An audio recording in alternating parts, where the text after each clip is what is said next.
So this tunnel survived hurricane winds, and this tunnel did not. What is the difference? In this video, I'm going to show you how I built the second tunnel and how to make it strong enough to survive anything. Some days here, the mornings are so beautiful. The sun rises, the birds are singing, and it's just so peaceful watching the sun rise above the ocean. And other days, the wind here is terrifying.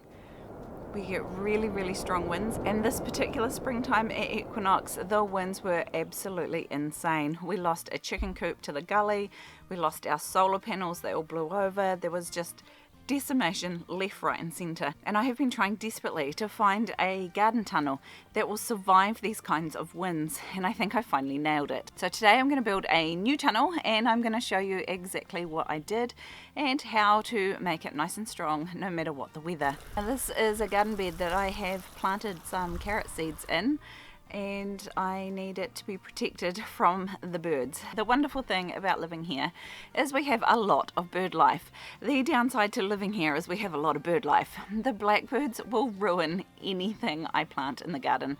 They just dig them up. So any kind of seed or seedling that I want to grow, I have to protect with some bird netting. The upside to this bird netting is it's fine enough also to keep out those white cabbage butterflies. So what I'm going to do for this entire video is I'm going to talk in metric. However, I will put the imperial numbers up here for you so you can check them out depending on where you're from, because it's going to be long and tedious if I have to work it out in my head on the fly. My garden beds are 1.2 meters wide, and they're about 7 to 7.2 meters long, depending on which bed they are. I didn't do it quite so accurately when I actually put them in. So for that, I am using hoops that are made of plastic electrical conduit. This is the thinner stuff that's quite bendy. If we could get metal conduit, I would 100% do that. It does mean you would need some kind of conduit bender, but they are relatively easy to build yourself with some plywood.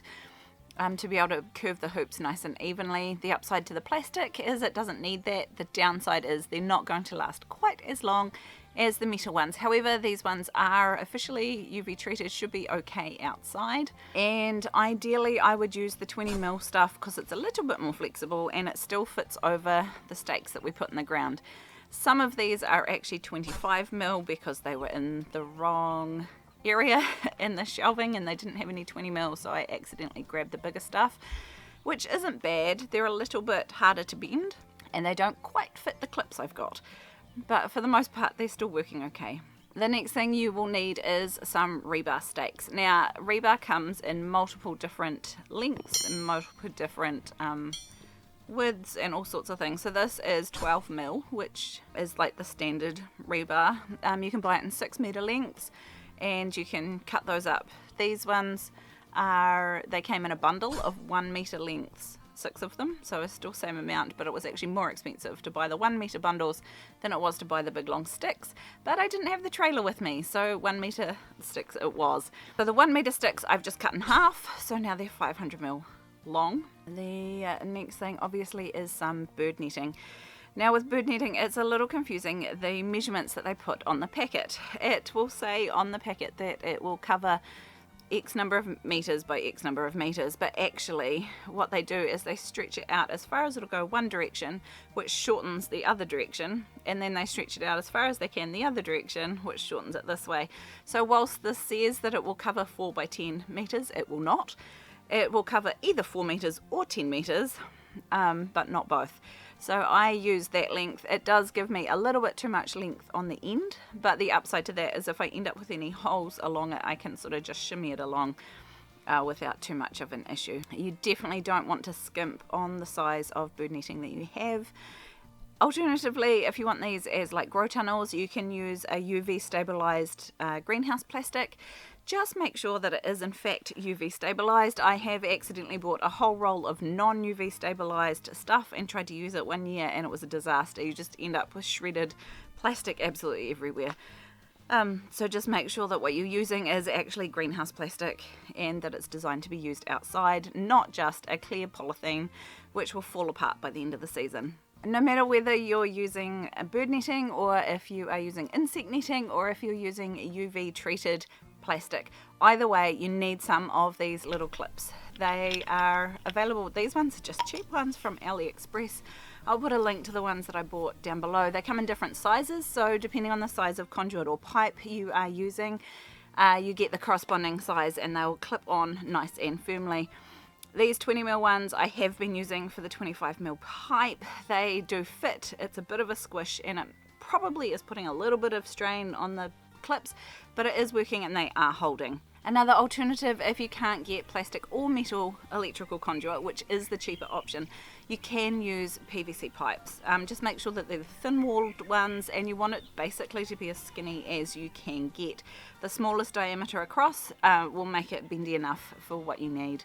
So, how long do you need these bits of pipe to be? It really depends on the width of your bed and how high you want your hoops to be. Ideally, for a 1.2 metre bed, you will have your hoops at least 2 metres long. 3 metres will make them quite high off the ground.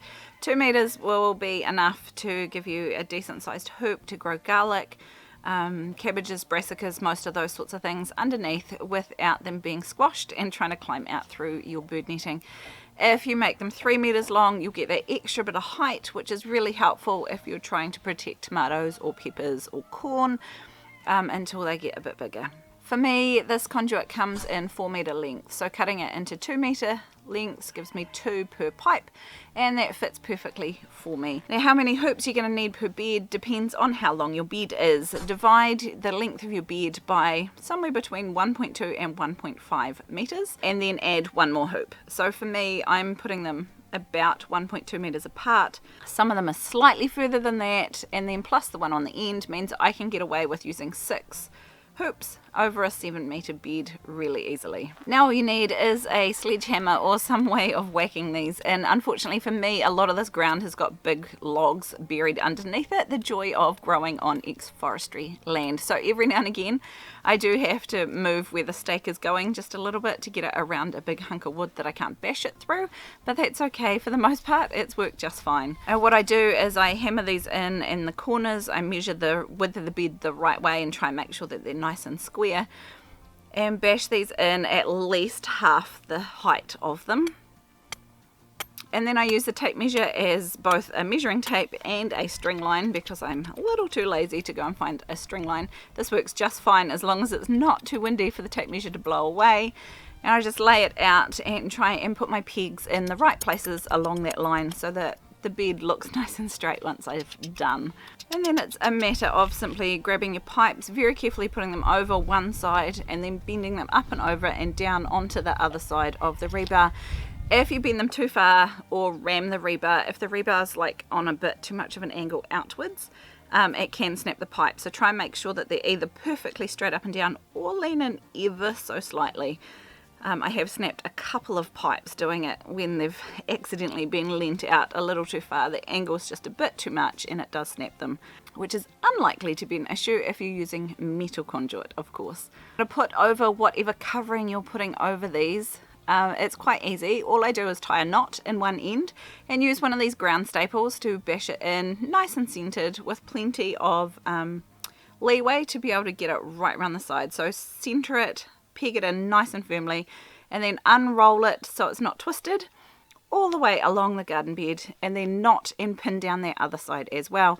That will give you some tension to be able to pull against to get them down and get it nice and firm. To clip it on, all I do is start at one end, keep it nice and firm, and clip it all the way along one side and then come back the other side. Once you've done that, you have some options. Ideally you'll have a little bit sitting on the ground, which will give you a perfect thing to sit some kind of weight on. You can use some more ground pegs if you need to in between them. Basically anything to keep the birds and the wind out. Sandbags are a great option if you have them. A lot of us don't. Personally, we use a lot of logs that we've gathered from around the place and sit them on, or if you've got wood mulch in your pathways or even dirt in your pathways, you can chuck those along the bottom to just help stop the birds finding any sneaky way in there. And same goes for the wind. Any amount of weight to help hold that down is going to be a good thing. If you're not sure if this is going to really hold for you, another thing you can add is some bungee cords. You can use some tent pegs, bash them in the ground as well, and hook bungee cords over the outside of the hoop. I have seen this done, and we've actually done it to our big tunnel house to help reduce the outward pressure of the wind, insect netting, and for bird netting, that's unlikely to be an issue.